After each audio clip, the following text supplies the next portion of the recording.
Can you please all join me in welcoming Rob Law? So Rob, to kick us off, do you want to start telling us a little bit about how the whole journey started, how the idea came about, and how you got into product development in the first place? Yeah, sure. So I guess I was about 14 when I realised I wanted to be a product designer, and back then it kind of wasn't very well known sort of course you could do. It was just graphic design at school. And I was totally fascinated by this book I picked up, which had these beautiful marker renderings of futuristic products. And I guess this is before LCD screens really existed, so the kind of future landscape for products was really quite inspiring and exciting. So I bought as many books as I could, got my marker renders, and self-taught myself how to make beautiful looking products. And then I went on to go to university at the University of Northumbria, Newcastle, which is where Jonathan Ives of Apple fame studied a few years earlier. And at the time, that was the best university in the land. And I remember so clearly going to the open day. They had all these amazing pictures on the wall of the future, of all these futuristic products. And they said, Rob, we send students off to San Francisco, to New York, to Hong Kong to do work placements. I was like, oh, count me in. So I went to study there, and in the second year we were asked to enter a national luggage design competition, which was sponsored by BASF, a large plastics manufacturer. So it kind of made sense to use plastic as your main material for this competition. It was a national competition, and I went on to try and find some inspiration because I didn't have kids. I was looking for ideas and went to the local department store, looking at the adult luggage there at the time. And it was all very black and boring, but you may remember, this is sort of like 97, that hard moulded suitcases were quite fashionable by the likes of Carlton and Samsonite. And we were learning all about injection moulding, the main technique used for manufacturing products. And luggage had recently adopted this technique. But it was a bit boring, so I kind of drifted off, and I'm a big kid at heart, I guess, and found myself in the kids' toy section, looking at the ride-on toys and remembering how my younger brother just loved riding his tractor around the garden relentlessly, and kind of pondering on the manufacturing technique that they used to make these toys in, which was called rotational moulding, which wastes a lot of the internal space. And you probably remember these toys where you lift up the seat and there's enough storage space inside for an apple or something. So I kind of thought, well, maybe if we use this injection moulding technique, maybe sort of maximise that internal capacity, but still make it a ride-on toy. Maybe there's an exciting avenue to explore there, ride-on suitcase for kids. And having travelled quite a bit, I kind of seen a few bored children in airports. So that was the eureka moment. And I kind of went on to win the competition. And I never really was inspired to run a business. My dad was a workaholic, he ran his own business, and that kind of put me off. I thought, I'm going to have a lot of fun with my life. But then when you find your passion, you're just so dedicated to what you're doing, and you burn the midnight oil without thinking of it as work. And the judges took me aside and said, maybe you've got a business opportunity here. You should try and license your design to a luggage manufacturer. I thought, that's a great idea. So I called up Carlton, who were actually manufacturing in Croydon these huge injection moulding machines down there. I went for a meeting with them, really excited. I'd kind of developed my prototype, had my mood boards, my pitch, and I was really excited. We were going to revolutionise family travel together, me and Carlton. And throughout this pitch, they were all very subdued, and I was kind of wildly excited as I am about this opportunity. And at the end, they kind of scratched their chins a bit and said, Rob, you do realise we make luggage? I'm like, yeah, we're going to revolutionise family travel. And they're like, but you've invented a toy. I think maybe you should go and see a toy company. So, always an optimist. I was like, well, there's one door shut, another's opened, so let's try and find a toy company. And I went through a phase of playing manufacturer ping pong for many years. And eventually, in 2003, found a startup toy company to take Trunki on. Quickly winding up, I guess they had the product for 3 years.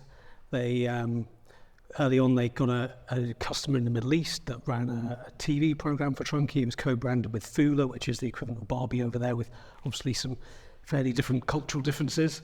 One of the favourite facts about that was instead of buying Ken, you had a male teacher figure that the dog would play with.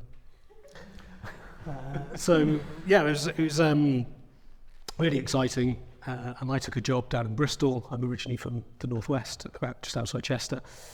I'm working for a design consultancy just round the corner from here, Kinnear de Four. And I started working with Unilever and some very big brands, learning about branding and creating all these products that at the end of the day people didn't need.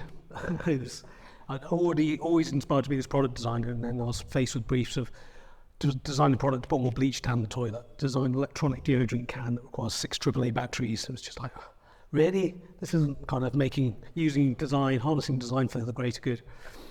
And after 3 years, this toy company only had one customer, the one in the Middle East. Trunki had never been to the UK. They'd never sold any in Europe or the US. And they ended up going into liquidation, having a couple of other projects fail on them.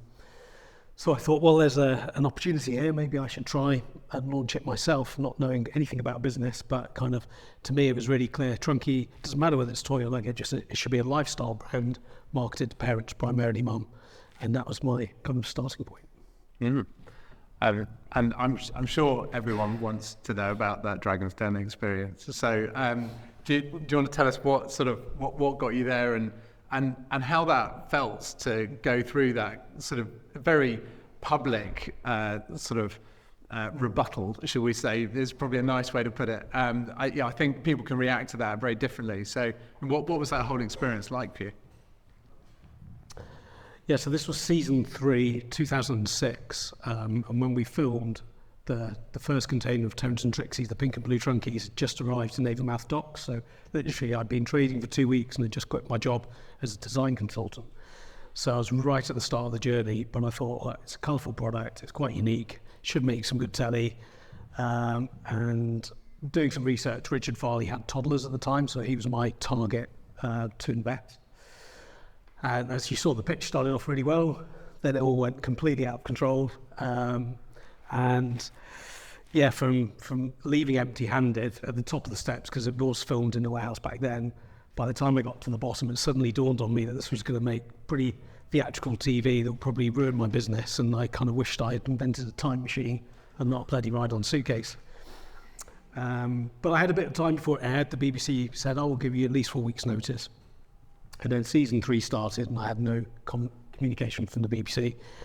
And halfway through the season, no communication. So I started going down to the local newsagents, picking up the Radio Times, just to see if there was any glimpse of a hint of me being on. And one day I went in, picked up the Radio Times, was Tuesday, BBC 2. Scrolled down, 9 o'clock. The title was Wheelie Rubbish. The colour drained from my face, and kind of walking home I was thinking, this is going to be worse than I thought. At the time I'd started exporting internationally. I had a couple of customers. None of the national accounts would take us because the luggage buyer said go and talk to the toy buyer said go and talk to the apparel buyer said go and talk to a completely different buyer. I don't care. No one wanted to take the risk with the concept. So yeah, I kind of thought, well, I'm going to get some website traffic. Maybe I'm probably not going to sell a single Trunki, and I might have to fold the business the next day, but it's taken me so long to get this product to market. I really would be interested to hear what people think about it. So I posted a survey monkey online that evening, asking people for some feedback, questions, and then the last question, as always, is kind of please leave your comments here. And that night, over 3,000 people filled in that last comment with phenomenal words of support. And it was a real turning point. Having been on this journey, it was probably 9 years by then, where manufacturers didn't get it, investors didn't get it, retailers didn't get it, investors didn't get it, but my target market got it. Mum got it, Dad got it, and we could not keep up with demand for the next couple of years. I'm sure there's something in there about how even the most resilient of us, and yeah, you're a great example of someone who has a lot of determination and grit, but even the best of us need some words of encouragement sometimes, and it sounds a little bit like those comments in those surveys were kind of like your lifeblood to kind of keep the energy up. Is that right? Yeah, it was kind of like a nuclear power to keep me going, but I was actually quite bruised at the time because 2006, the summer, you probably don't quite remember, it was the World Cup. What I remember of 2006 was the government decided to ban hand luggage as a result of the terrorist threats, the liquid bomb threats. So I had to navigate my product not being able to be used for its primary use, and kind of exporting helped me quite a bit. But at the time, it was just me in my bedroom just off Elmer Road, no team, and I just had to control my costs and learn to pivot my marketing message to more like staycations. So I'd just come out of that when Dragon's Den aired. Wow. And I know that the challenges don't end there. So what about the other stuff that kind of came and hit you in the early days of Trunki? Yeah, we had the hand luggage ban. Exchange rates were causing us loads of problems in 2009. And as a kind of result, I always wanted to see if we could make Trunki back in Europe. Initially, it was made out in the Far East. And I ran this big project to find a manufacturer, and we did find one in Plymouth that basically quoted for manufacturing Trunki for the same as the landed cost from China. So add-on shipping, which was quite significant for a bulky, low value product, and duty, and we could manufacture it in the UK for the same price. So re-engineered the whole product. So the Chinese version had 36 metal parts, screws, pins that held it together, and we created a design that was just snap fit. So it was 100% plastic, click, click, click, really quick to assemble, really sustainable for making it recyclable at the end of its life. Invested about £500,000 in this project. And my PR vision was to have Trunkies rolling off the production line with the Union Jack. So London 2012 was on, so we got a low-cog license. Trunkies rolling off the production line, all the TV stations came down, filmed them. Big thing about manufacturing in the UK. Really pleased. What could possibly go wrong?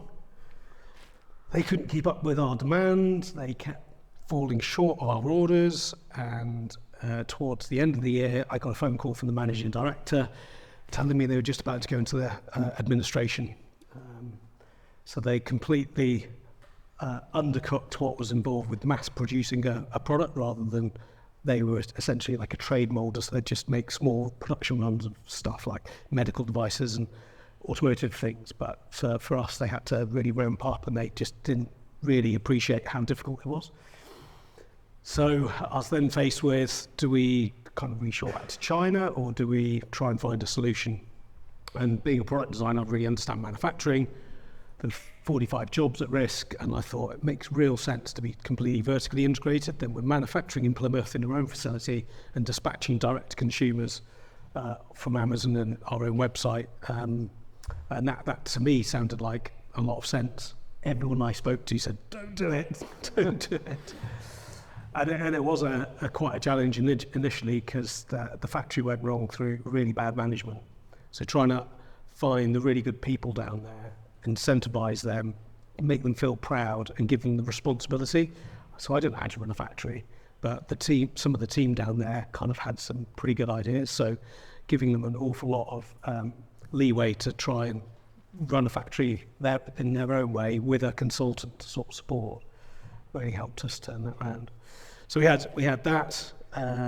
We had a big legal battle where Trunki, I think, has now been copied about 65 times. With products that initially were exact copies, but I had what's called a European design registration that protects the shape of the product.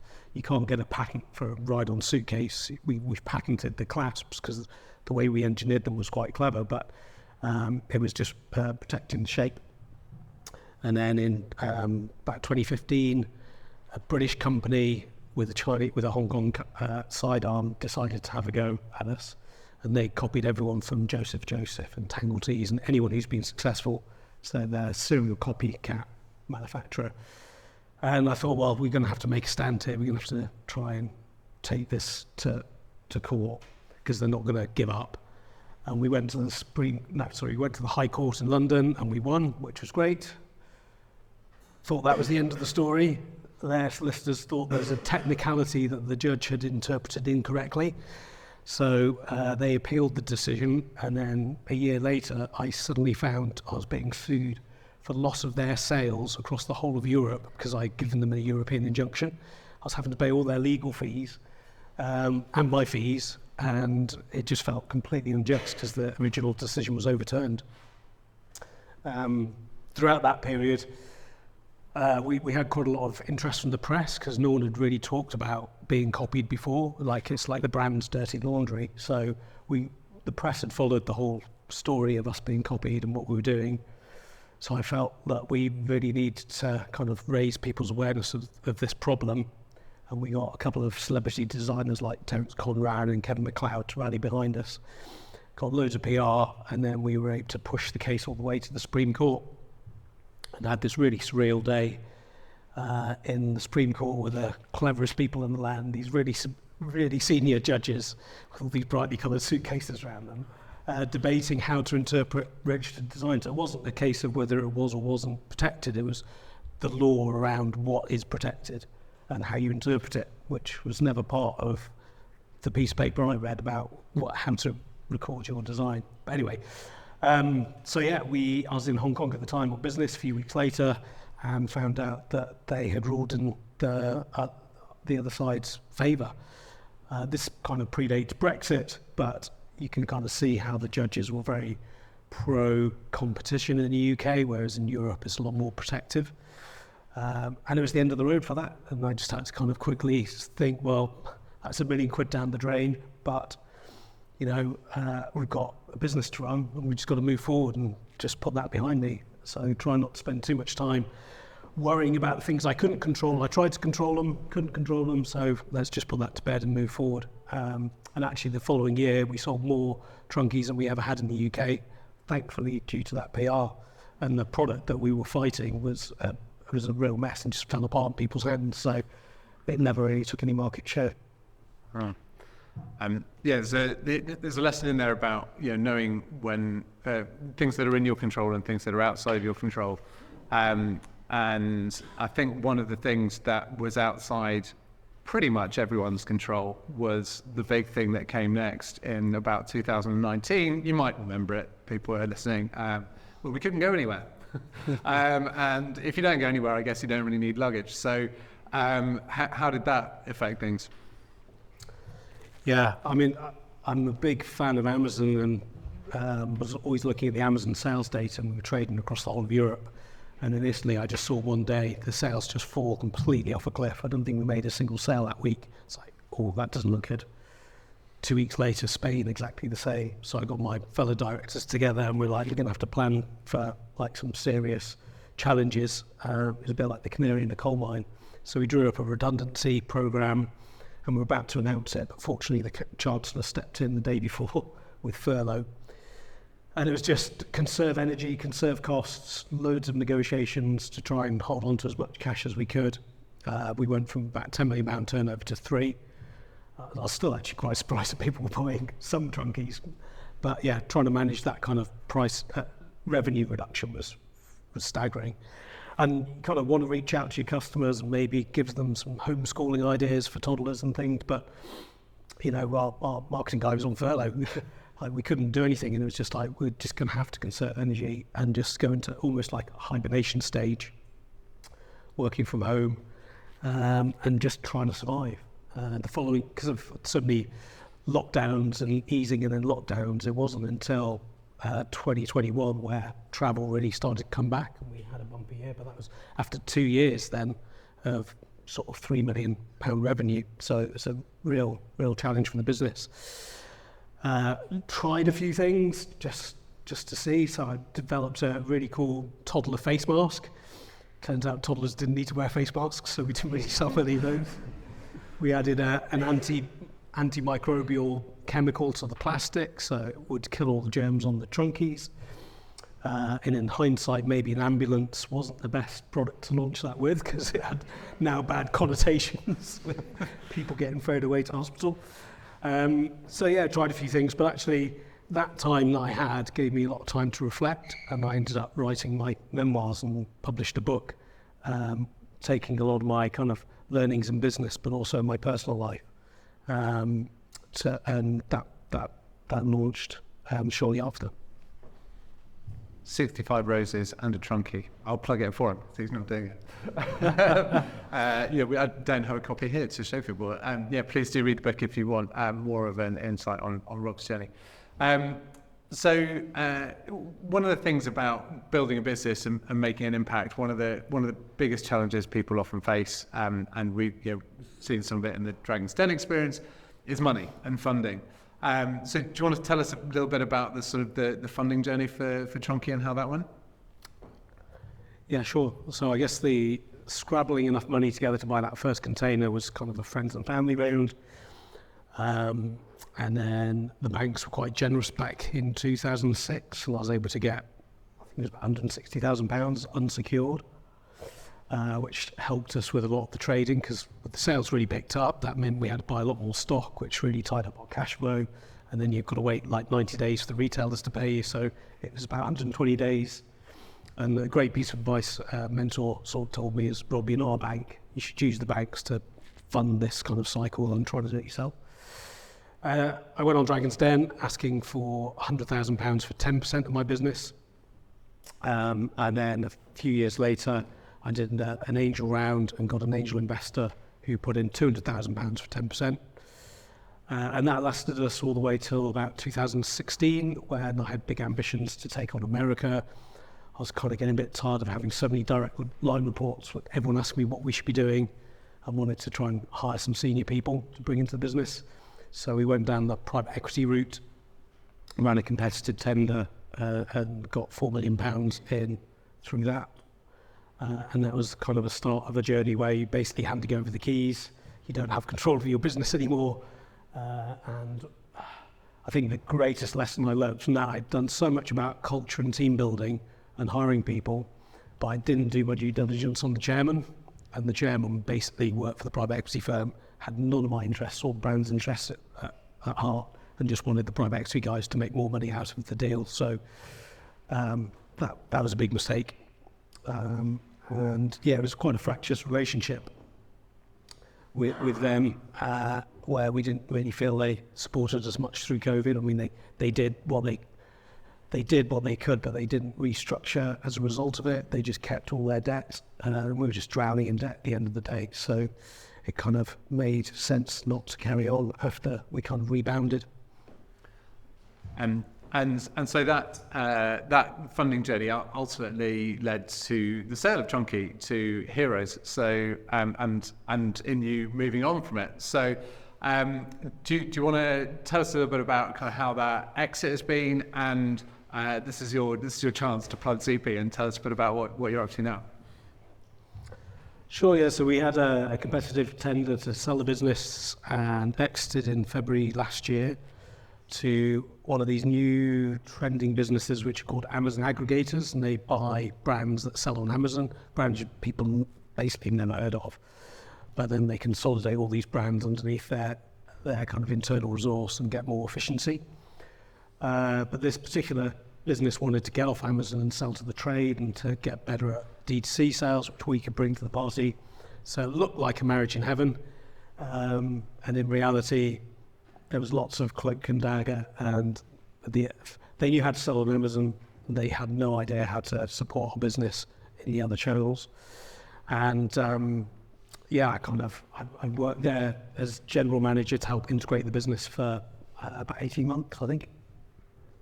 But alongside that, I was kind of partly starting in COVID with a fascination around kind of what they call sleep hygiene, so just really learning about the power of good sleep. And my brother was quite into that too. We had young kids, and we saw a gap in the market to kind of try and get into the family sleep space. And our inaugural product was to launch a sleep clock for kids that helped them stay in bed and not get up too early. So there's a market leader out there called the Grow Clock, but that was launched 20 years ago and hasn't innovated. So we saw a market wide open. Around that product, we're building an ecosystem of sleep content, from a meditative sleep podcast for kids that help them relax and get ready to sleep, parent sleep guides that are backed by kind of sleep consultants to help get kids ready for bed, and all this training married with our product. And then we've got lots of opportunity using AI in the future. Yes, it's a really exciting stage. We're currently bestseller on Amazon and looking to really roll out this brand globally with a lot of my contacts. So yeah, ZP sleep clocks, and as you would expect, they're very cute, which is kind of like the Trunkis. They've got really lots of personality compared to the other things out there. So that's the end of our kind of podcast recording. So it just remains for me on the podcast side to thank Rob for joining us. I'm sure you'll all join me in that. So thanks a lot, Rob. That's really interesting.